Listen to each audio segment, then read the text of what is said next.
Maqaa Abbaa, maqaa Ilmaa, maqaa Hafuura Qulqulluu, Waaqa tokko. Amiin. Maqaa Abbaa, maqaa Ilmaa, maqaa Hafuura Qulqulluu, Waaqayyo tokkoon. Amiin. Maatiiwwan Waaqayyoo, abboonni koo luboonni, obboloowwan daaqonoonni, faarfattoonni, akkasumas abbooliin, haadholiin, dargaggoonni, shamarran, daa'imman, ijoolleen tawaahidoo, ijoolleen ortodoksii, ijoolleen Kiristoos, ijoolleen maaramii, maqaa Waaqayyootiin bakka jirtanitti nagaan jaalalli Hafuurri Qulqulluu isiniif haa baay'atu. Akkam jirtu? Akkam yoo nageessanii? Amiin. Galanni Abbaa keenyaaf, galanni Uumaa keenya Sillaaseef haa ta'uuti. Bakka guyyaa har'aa kana nagaan jaalalaan geessan. Hundi keenya iyyuu baga guyyaa qulqulluu Mikaa'elaa kan waxabajjii 12tiin nagaan isin ga'ee nagaan nu ga'e. Ijoollee Waaqayyoo har'a akka jaalala Waaqayyoof akka fedha Waaqayyootti kan anaaf isin waliin barannu raajicha Daani'eel boqonnaa 10 lakkoofsa 13 irra kan jiru ta'a jechuudha. Isa bu'uura godhachuudhaan anaaf isin waliin ni baranna jechuudha. Innis sagalichis akkana jedha. Mikaa'el ergamoota gurguddoota warra duraa keessaa inni tokko na gargaaruudhaaf dhufee jedha. Kanaafuu yaada kanaan waliin barachaa waliin deemnaa jechuudha. Akka nu barsiisuuf hafuura isaa, ayyaana isaa, jaalala isaa, ergamoota isaa, duukaa buutota isaa, bartoota isaaf hojii ergamootaa boqonnaa 2 lakkoofsa 1 kaasee akkuma dubbifnetti, akkuma barannetti, akkuma hafuura isaa isaanii erge anaafis isiniif mana keessanitti, anaaf immoo bakkan sagalee kana dubbadhutti hafuura isaa, ayyaana isaa akka nuuf ibsu fedhaaf jaalala isaa nuuf haa ta'u. Egaan Daani'eel raajii isaa keessatti boqonnaa 10 lakkoofsa 13 irratti Mikaa'el ergamoota gurguddoota warra duraa keessaa inni tokko na gargaaruudhaaf dhufee jedha. Maal taanaan raajicha Daani'eeliin gargaaruudhaaf dhufe? Ergamaan Mikaa'elii maal dhabe laata? Eenyuunis kadhateetu ergamaan Mikaa'elii isa gargaaruudhaaf dhufe? Mee waliin ilaalla ijoollee Waaqayyo. Sagaleen Waaqayyoo akkana jedha. Raajichi Daani'eel boqonnaa 10 lakkoofsa 10 irraa kaasnee gaafa ilaallu, kunoos harki tokko ol na qabee jedha. Harki tokko ol na qabe, ani hollachaan harkaan lafa qabadhee jedha.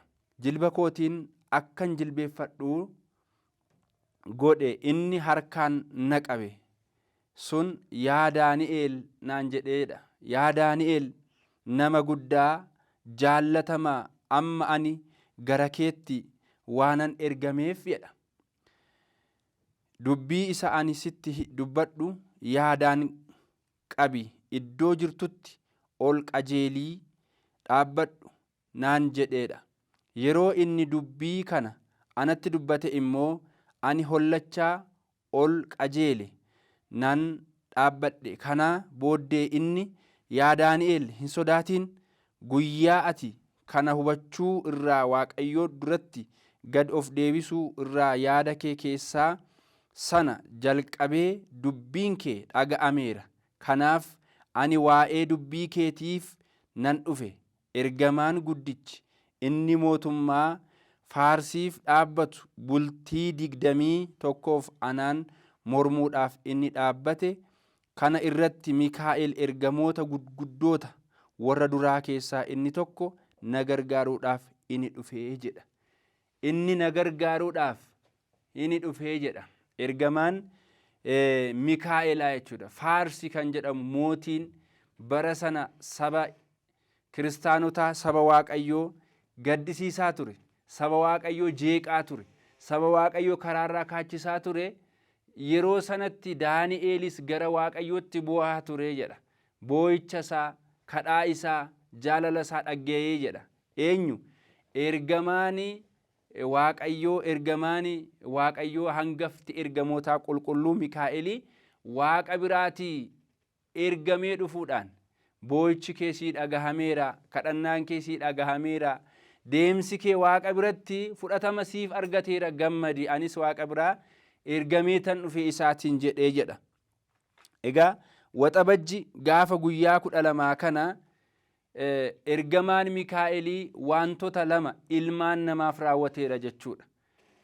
Kakuu moofaa keessatti namoota baay'ee gargaaraa ture ergamaan Mikaa'elii. Kakuu haaraa keessattis akkuma kanaa ergamaan Mikaa'elii namoota baay'ee gargaaraa ture.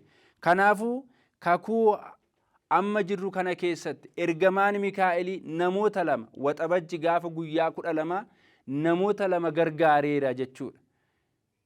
Isaanis maal goonaan? Isaanis maal raawwannaan? Waaqayyoon waan beekaniif, akka Waaqayyootti waan jiraataniif, jaalala Waaqayyootii waan deddeebi'aniif ergamaan Waaqayyoo waaqa biraa ergame eenyu? Mikaa'el ergamaan jechuudha. Jalqaba irratti Afoomiyaa kan jedhamtu nama Waaqayyoon beektu, nama Waaqayyoon jaallattu, gaa'ela isheef nama amanamaa taate, abbaan manaa ishee Asxarniqoos nama jedhamu waliin jiraachaa turte jedha. Aduu Mikaa'elii akka yaaddatti, waaqa ishees akka jaallatti, akka gara mana Waaqayyoo deemte kadhannaa ishees akka godhatte turteedha. Garuu eeyyama Waaqayyoo ta'ee Asxarniqoos abbaan manaa ishee ni boqotee jedha. Yeroo inni boqote kanatti isheen garuu Waaqayyoof amanamtee dhiiga isaa foon isaa fudhattee jiraachuu barbaaddeedha. Ergamaan Waaqayyoo ishee gargaare. Yeroo kanatti seexanni diinni nuyi gaafa qulqullummaa hojjennu hin ciisu hin mugu waan ta'eedhaaf inni ishee karaarraa kaachisuudhaaf haadholii fakkaatee gara isheetti dhufeedha. Yeroo kana akkana jedheen nama isheef yaadee, nama isheef ooge, nama isheef bakka bu'e fakkaatee maa hin heerumtu, maa gaa'ela hin godhattu, maa hin jiraattu isheetiin jedhee jedha. Yeroo hundumaayyuu namoonni yeroo nu garsan nuyi karaa kallattii arfaniin ilaaluu qabna ijoollee Waaqayyo. Namni kun maaliif gara koo dhufe? Maaliif na gorse? Gorsisaa kun maal na fayyadaa? Waaqa biraati moo nama biraati, diina biraati jennee ilaaluun nurra jira. Isheen garuu yaadaan ilaalte, lakki ani Waaqayyoon amaneen, Waaqayyoon abdadheen isatti amanee jiraadheera. Kanaafuu ani gaa'elan godhadhu, gaa'elli koo kana achitti Waaqayyoof jiraachuudha. Akka Waaqayyootti amanamee jiraachuu, dhiiga isaa foon isaa fudhadhee jiraachuudha jetteeti isheen yaada ishee itti ibsite jechuudha. Yeroo kana qaana'ee duubatti deebi'e. Gaafa lammaffaa waxabajji gaafa guyyaa 12 gara isheetti dhufe. Eenyuun fakkaate? Ergamaa Mikaa'elii fakkaate.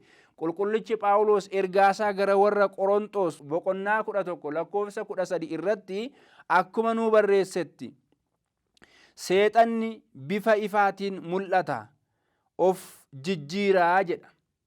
Bifa ifaatiin ni mul'ata, ofis ni jijjiiraa jedha. Ifa iffatee qulqulluu Mikaa'elii fakkaatee gara isheetti dhufee jedha. Ani Mikaa'eliidha, ergamaa Mikaa'eliidha jedheeniidha. Yeroo kanatti isheenis nagaan si haa ta'u ergamaa Mikaa'elii jetteedha. Yeroo kanatti isheen isaatiin akkana jettee gaafatte, ifti kee ergamaa Mikaa'elii fakkaata. Garuu jetteen meerree fannoon Gooftaa, meerree fannoon kee yeroo hundumaa qabattee diina kee ittiin ari'attu jettee isa gaafatte. Yeroo kanatti baay'ee ni qaana'ee jedha. Wangeela Maatiyos boqonnaa 10 lakkoofsa 36 kaasnee hanga dhumaatti gaafa laallu Gooftaan keenya namni kamiyyuu yoo na jaallachuu barbaade, namni kamiyyuu yoo ana faana jiraachuu barbaade jedhe Iyesuus Kiristoos, maqaan isaa haa ulfaatuuti. Namni kamuu abbaa isaa, haadha isaa, intala isaa, ilma isaa na caalaa kan jaallatu yoo jiraate inni naaf hin ta'u. Kan na jaallatu yoo jiraate fannoo isaa qabatee ana duukaa haa deemu jechuudhaan ergamaan Mikaa'elii yaada isaanii ibse jechuudha. Kanaafuu ergamaan Mikaa'elii yaada kana gaafanne Waaqayyo ilmaan namaa hundaaf ni ibsee jechuudha. Kanaafuu Waaqayyoon warri jaallatan, daandii Waaqayyoo warri deeman yeroo hundumaa fannoo Gooftaa keenyaa qabachuu qabu. Fannoo Gooftaa keenya Iyesuus Kiristoos qabatanii deemuu qabu. Yoo kana ta'uu dhaabaate garuu ijoollee Kiristoos ta'uu hin danda'an. Kiristoos kana dubbata jechuudha. Har'a namoonni baay'ee waa'ee fannoo Gooftaa keenya Iyesuus Kiristoos iddoo hin qaban jechuudha. Kiristoos garuu fannoon koo iddoo qaba. Fannoo koo irratti anatu du'e. Fannoo kootiin immoo seexanatu ari'atame, seexanatu du'e. Lolatu ittiin moo'atame. hangafa lolaatu ittiin mo'atame jechuudhaan waaqni keenya nutti dubbata jechuudha. Kanaafuu bifa ifaatiin gara isheetti gaafa dhufate meerre fannoon kee jette jechuudha. Kanaafuu innis baay'ee waan isa qaanessiteef baay'ee waan isaa ol taateef Afoomiyaan utaalee morma ishee qabate jechuudha. Yeroo kana gara Waaqayyootti iyyite, Waaqayyos ergamaa isaa Mikaa'elii ergeef jechuudha. Yeroo kana seexana kana moo'ee gadi isheerraatii ari'e, seexana kanas gadi ari'ee jechuudha. Isheen immoo ol kaasee ni dhaabee jechuudha. Du'a ishee yookaan immoo qaanii ishee gara jireenyaatti jijjiireefi jechuudha. Har'as taanaan nuyi yoo Waaqayyoon amanne Waaqni keenya akkuma kanaa jireenyatti nu jijjiiraa jechuudha. Kanaafuu Afoomiyaadhaan waxabajji gaafa guyyaa 12 Waaqayyo abbaan keenya ergamaa isaa Mikaa'elii erguudhaan harka seexanaa harka diinaa jalaati guyyaa itti inni baasedha. Kanaafuu ergamaa Mikaa'eliidhaan waxabajji gaafa guyyaa 12 yaaddanneetu ni oolla jechuudha. Akka mana amantaa keenya Itoophiyaa Ortodoksiitti jechuudha. As keessatti kan ilaallu hojii seexanaa ilaalla. Tokkoffaa hojii seexanaa ilaalla, lammaffaa irratti immoo hojii ergamaa Mikaa'elii ni ilaalla jechuudha. Hojiin seexanaa maaliin jenne gaafa ilaallu yeroo gaa'ilaa dhugaa diiguudhaaf dhufa jechuudha. Yeroo nuti gara Waaqayyootti siiquudhaa deemnu inni immoo Waaqarraa adda nu baasuuf gara keenyatti dhufa jechuudha. Yeroo nuti dhugaa dubbannu inni soba qabatee gara keenya dhufa jechuudha. Yeroo nuti nagaa qabaannu inni immoo lola baatee gara keenya dhufa jechuudha. Yeroo nuti obsa argannee Waaqa keenya faana gaabbii gallee sagadaan tsoomaaf sagadaan jiraannutti inni immoo gara cubbuutti akka nuti deemnuudhaaf daandii cubbuu nuu saaqa jechuudha. Hojiin seexanaa kanadha jechuudha. Fayyinarra du'a gara keenyatti fida jechuudha. Jireenyarra du'a gara keenyatti fida jechuudha. Fayyaarra dhukkuba gara keenyatti fida jechuudha. Wal jaalachuurra wal jibbuu kana gara keenyatti fidaa jechuudha. Kana hubanna jechuudha. Akkuma Afoomiyaan Waaqayyoon gaafa isheen barbaadde akka isheen Waaqa isheerraa kaatuuf gara isheetti dhufe sana jechuudha. Ergamaan Mikaa'elii asirratti maal ilaalla jennee gaafa ilaalla. Akkuma raajicha Daani'eeliitiin ka'ii hirribarraa dammaqi Waaqayyo yaada kee dhaga'eera, si jaallateera, kadhannaa kees fudhateera jedhee hirribaa kaasee akkuma inni misiraachuu itti hime jechuudha. Afoomiyaattis dhufee ergamaan Mikaa'elii nagaan Waaqaa siif haa ta'u inni si jaallateera, ayyaana isaas sirra bushuudhaaf jaallateera jedheetiniin egaa Afoomiyaadhaan harka seexanaarraatii ergamaan Mikaa'elii baasuu isaanii ilaalla jechuudha. Egaa asirratti Daani'el boqonnaa 8 lakkoofsa 16 irratti dubbisachuu dandeenya jechuudha. Yeroo ari'atamnutti ergamaan Mikaa'elii gara keenya akka inni dhufu ni ilaalla jechuudha. Waaqa biraa ergamaan Waaqayyoo ergamee dhufeetiniin akka inni nu gargaaru akka inni nu fayyisu ilaalla jechuudha. Kanaafuu ergamaan Mikaa'elii Afoomiyaadhaan ni fayyisee jechuudha. Anaaf isiniinis hin nu fayyisaa, hin nu gargaaraa, daandii isaa nu agarsiisa jechuudha. Inni lammaffaan gaafa ilaallu Luqaas boqonnaa 22 lakkoofsa 43 irratti ergamaan Waaqayyoo kan nama jabeessu samiirraatii ergamee jedha. Kan nama jabeessu, kan nama jaallatu, kan nama cimsu Waaqa biraatii gara namaatti ergamee dhufeedha. Misiraachuu kan namatti himu wangeela Luqaas boqonnaa 1 irratti. Misiraachuu kan namatti himu du'arraatii gara jireenyaatti kan nama gaggeessu ergamaan Waaqayyoo gara namaatti ergamee dhufee jedha. Egaa fuuldura namaa kan dhaabbatu ergamaa Waaqayyooti jechuudha. Saba Israa'el fuuldura ergamaan Mikaa'elii dhaabbateera jechuudha. Saba Israa'el fuuldura. Saba Israa'el fuuldura dhaabbachuudhaan galaana diimaa sana akka isaan ce'an, bara beelaa sana akka isaan bahan isaan gargaareera ergamaan Mikaa'elii jechuudha. Macaafa qulqulluu keessatti iddoo baay'eetti gargaarsa qulqulluu Mikaa'elii ilaaluu ni dandeenya jechuudha. Sabni Israa'el warra foonii kan jedhaman sana ergamaan Mikaa'elii akkana godheera. Kan gargaaredha, kan eegedha jechuudha. Ergamaan Mikaa'elii samiirraa nyaata kan isaanii fidaa ture. Akkuma kanaas immoo raajii kan isaanii hojjechaa ture. Ergamaan Mikaa'elii Museetiin isa marraa fuuldura isaa deema Museetiin kan gargaaraa turedha jechuudha. Eenyu? Ergamaan Mikaa'elii jechuudha. Akkuma kana aannaniif damma biyya itti argamtu akka isaan galan fuuldura isaanii isaan dursaa isaaniin kan isaan hoogganaa Kana'aaniin isaan ga'e ergamaa Mikaa'eliidha jechuudha. Duumessa kan isaan golge, duumessaan akka isaan golge, hafuurri diinaa akka isaan hin arganne akkuma qorri akka isaan hin agarre isaan gargaaraa ture jechuudha. Akkasumas immoo kaattuu isaatiin kan isaan haguuge barsiisaa wangeelaa kan kakuu moofaa qulqulluu Mikaa'elii ture jechuudha. Bara sana kan isaan gargaaraa ture qulqulluu Mikaa'elii har'as warra Waaqayyoon jaallatan warra dhugaa ergamaa Waaqayyooti jedhanii isaatiin jaallataniif ergamaan Mikaa'elii hin isaan gargaara jechuudha. Maalirraa? Du'arraa isaan gargaara, ibiddarraa isaan gargaara, akkuma kana cubbuu addunyaa kanarraa isaan gargaara jechuudha. Qulqulluun Mikaa'elii du'a bara kanaa, ukkuba bara kanaa, akkasumas immoo hamaa diinni keenya anaaf, xaxaa diinni keenya anaaf isin irratti hojjetu keessa akka nu dabarsu eeyyama Waaqayyoo nuuf haa ta'u.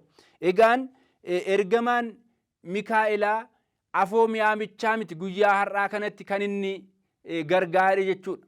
Inni lammaffaan immoo kan ilaallu nama Baahiraan jedhamu ergamaan Waaqaa, ergamaan Mikaa'elii Baahiraaniin gargaareera jechuudha.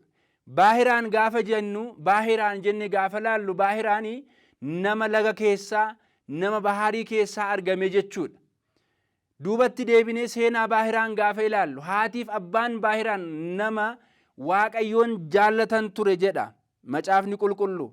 Nama Waaqayyoon jaallatan qofa osoo hin taane wangeela Maatiyoos boqonnaa 10 irratti akkuma nu barreeffametti xoofoo warri dhugan, maqaa qulqullootaatiin mana Waaqayyoo warri ijaaran, maqaa qulqullootaatiin nama dadhabe warri nyaachisan kennaa qulqulloota sanaa ni argatu jedhamee akkuma barreeffame sana warra kennaa qulqullootaatti amanan turan, eegumsa qulqulluu Mikaa'eliitti warra amanan turaniiti. Haatii fi abbaan Baahiraan xoofoo qulqulluu Mikaa'elii ni dhugu turanii jedha. Xoofoo qulqulluu Mikaa'elii ni dhugu turanii. Haa ta'uuti abbaan Baahiraan ni boqatee jedha. Haati immoo Baahiraan yeroo sana daa'ima ture.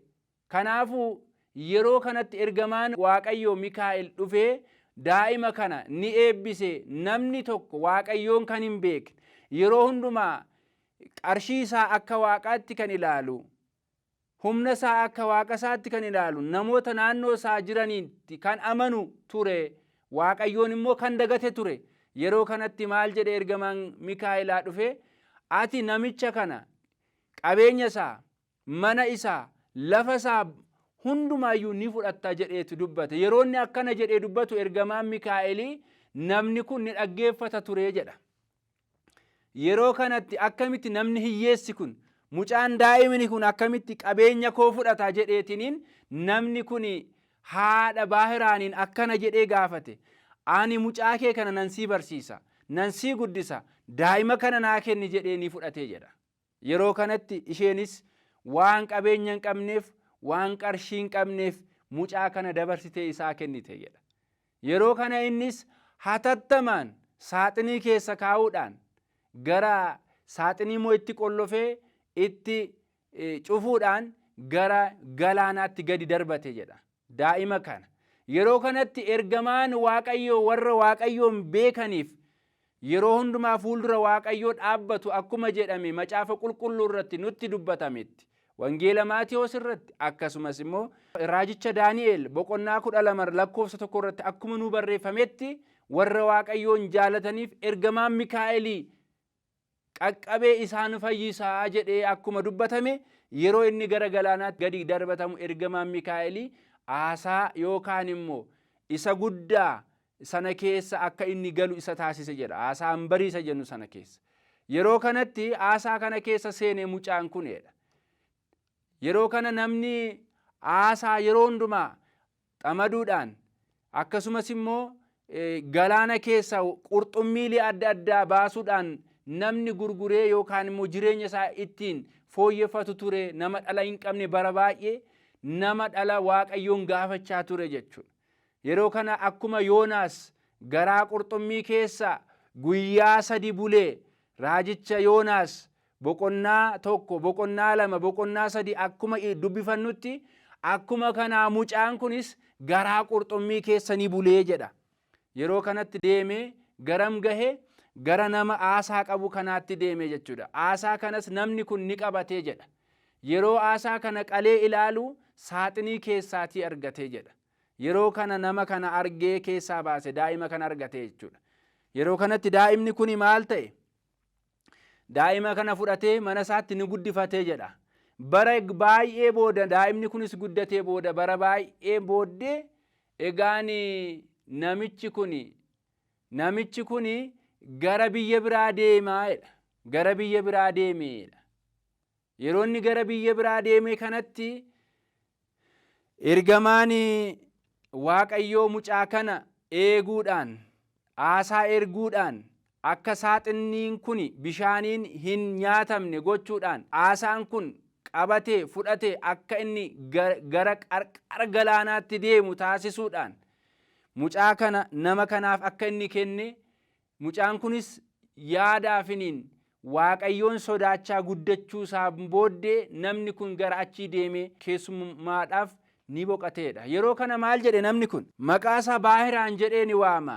Namni kun maali maqaan Baahiraan jedhamu kun? Laga jalaa, laga keessaa Waaqayyoo yeroon itti ani aasaa qabachuudhaaf deemu, nyaataaf deemu mucaa kana saaxinii duukaa waanan argadheedhaafi Waaqayyo waan na gargaareedhaaf dhala dhabeen ture. Kanaaf laga keessaa mucaan argadhe gaafan jedhu mucaa kanaan maqaa isaa Baahiraan jedheedha. Yeroo kamidha? Yeroo kana jedhee guyyaasaaf sa'aatii isaa gaafa inni itti himu lakkaa mucaa ani gara bishaanitti gadi gate sanadha jechuudhaan egaa namtichi kun mee ergaan ergadhaa jedheeni. Namni kunis lakki ani daa'ima kana malee hin qabu jedhe. Qarshii baay'ee, warqee baay'ee isaa kenne. Isaatii booddee akkuma inni kenneenis daa'imni kun akka inni deemeetiniin ergamuufi eeyyame jechuudha. Yeroo kanatti namtichi kun xalayyaa barreessuudhaan mucaan kun akka isin bira gaheen akka ajjeeftanii jechuudhaan xalayyaa barreesse keessa kaa'ee jechuudha. Har'as nuyi xalayyaa du'aa keenya baannee kan naannofnu namoonni baay'een ni jirra jechuudha. Beeknees osoo hin beekiinis, hubannees osoo hin hubannitiinis xalayyaa du'aa keenya baannee namoonni deemnu baay'eetu jirra jechuudha. Xalayyaa du'aa keenya, xalayyaa jireenyaa keenya kan nu agarsiisu Waaqa keenya, ergamoota Waaqayyooti jechuudha. Yeroo kana inni karaarra osoo deemu ergamaan Mikaa'elii nama fakkaateetti dhufe. Mee mucaa nanaa eessa deemaa jirta jennaan, namatu na ergeera xalayyaa kana geessuun dhaqaa jedhe. Mee xalayyaa kee fidi jennaan hin kennuu jedhe.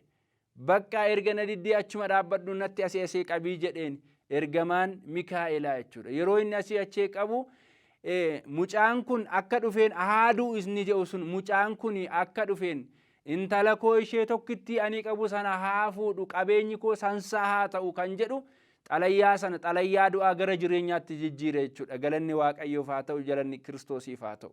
Yeroo kanatti daa'imni kun xalayyaa kana geessee haadha manaa nama ergee sana bira gaafa gahu akkana jedha, daa'ima koo kana gaa'ila akka godhatuuf intala koo faana eeyyama kooti, qabeenya koos akka inni fudhatu eeyyama kooti. Ani fagoon deemeera, hin dhufu dafeetan hangasitti garuu qabeenyi koo akka hin banne, akkasuma loolee warra jedhaman loltoota kiyya, akkasumas immoo warreen na gargaaran hunduu isaaf ashkaree akka ta'an ergaa kooti jechuudhaan itti xalayyaa sana dubbifatte. Yeruma sanatti isheenis sargii yookaan immoo gaa'ila gootee mucaa ishee qabeenya ishee hundumaayyuu mucaa kanaaf kennite jedha. Yeroo kanatti gaayyuu namichi kun yeroo inni gara qe'ee sanaatti deebi'u namni ni sirbaa ni faarfataan waa'een gaa'ilaa ni urgaa jechuudha. Maa inni jennaan akkuma ati nu ergiteen yaa mootii mucaa kee sana nama sanaaf fuusifneetu kunoo qabeenya kees isaaf ta'e nuyi nyaachaa jirra, dhugaa jirra, gammachuudhaan jirraa jedhanii isatti himan. Yeruma sana farda saarraati ni kufe shaamoolaa yookaan immoo gajaraa inni qabatee jiru, meeshaa lolaa inni qabatee jiru sun isa waraanee isa ajjeesee jechuudha. Aasteer boqonnaa 7 lakkoofsa 9 akkasumas immoo boqonnaa 9 lakkoofsa 1 irratti akkuma dubbifannu sana jechuudha. Boolla ofii qofforanitti ofii seenuu, du'a namaaf yaa hawwanitti ofii seenuu akkuma jedhamee barreeffame sana du'a mucaa kanaaf hawweetti ofiisaa seenee inni ni du'ee jechuudha. Kanaafuu ergamaan Mikaa'elii yaada seexanaa fashaleessuudhaan mucaa kana gara jireenyaatti jijjiireera jechuudha. Du'a isaa gara jireenyaatti, xalayyaa du'aa isaa gara xalayyaa jireenyaatti isaaf jijjiireera jechuudha. Kanaafuu har'as taanaan nuyi ergamaa Mikaa'elii gaafa qabannu xalayyaa keenya kan du'aa beeknee osoo hin beekin isa nurratti barreeffame sana ergamaan Mikaa'elaa gara jireenyaatti nu jijjiira jechuudha. Kunoo ani karaa irratti akka si eeguuf, iddoo ani qopheessettis akka si geessuuf ergamaa si dura nan ergaa jedha. Seera ba'uu boqonnaa 23 lakkoofsa 20 irratti. Kunoo ani karaa irratti akka si eeguuf, karaa deemnu irratti akka nu eeguuf, bakka Waaqayyo nuu kenne sana akka nu geessisuuf Waaqayyo ergamaa isaa nu erga jechuudha. Warra jaalatu nu erga jechuudha. Kanaafuu ijoollee Waaqayyo ergamaa Mikaa'elii qabannee akka seera wangeelaatti Iyesuus Kiristoos akka nu barsiisetti ergamaa Mikaa'elii qabachuudhaan daandii Waaqayyoo irra deemnee lubbuu keenyaaf fayyina akka argannu eeyyama Waaqayyoo nuuf haa ta'u. Kanaafuu har'a kanarraatii kan nuyi barannu maa inni jennee gaafa laallu, tokkoffaa irratti Afoomiyaadhaan Waaqayyo seenaa ishee jijjiire, ergamaa isaa Mikaa'elii erge. Akkasumas Baahiraaniinis seenaa isaa jijjiire, maal godhe? Ergamaa isaa Mikaa'elii erge. Mikaa'elii jechuu gaafa laallu, Mikaa'el jechuun eenyu akka Waaqayyoo jechuudha. Kanaafuu eenyu akka Waaqayyoo humna qaba, eenyu akka Waaqayyoo Waaqadha, eenyu akka Waaqayyoo immoo hundaa danda'aadha, eenyu akka Waaqayyoo ajjeesaadha, eenyu akka Waaqayyoo jiraachisaadha, eenyu akka Waaqayyoo kennaadha jechuudha.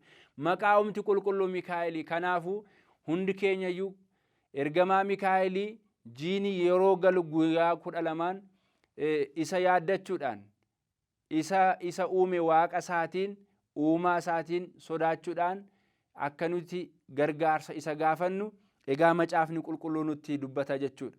Kana garuu kan ta'u yoo laphee qulqulluu amanne, yoo dhugaa qabanne, yoo daandii irra deemne Waaqayyo ayyaana isaa, jaalala isaa anaaf isinirra nu busha jechuudha. Kanaafuu Waaqni keenya, uumaan keenya ergamaa Mikaa'elii, ergamaa Gabreelii ergee jireenya keenya keessatti raajii akka nu hojjetu fedhaaf jaalala isaa nuuf haa ta'u.